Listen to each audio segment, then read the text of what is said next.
Hi everyone, back with me again in this channel. So on today's tutorial, I'm gonna show you how you can simply create a wave transitions for your edit in CapCut.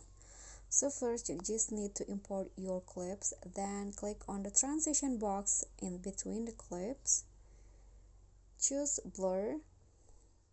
Here, use the blur highlight for 0.5 seconds. Click on a check icon and now click on a second clip. Go to animations. Under the in category, select the cross shake for the entire clip. Click on a check icon and now go to the video effect. Find distortion, then select the ripple distortion effect.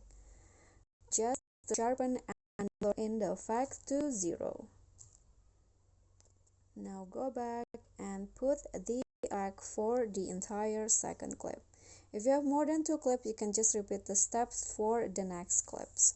Okay, so here is the result, and that's all of how you can add wavy transitions to your clips. I hope this will be helpful. Don't forget to subscribe, like this video, comment, and also click on the thanks button below. Bye.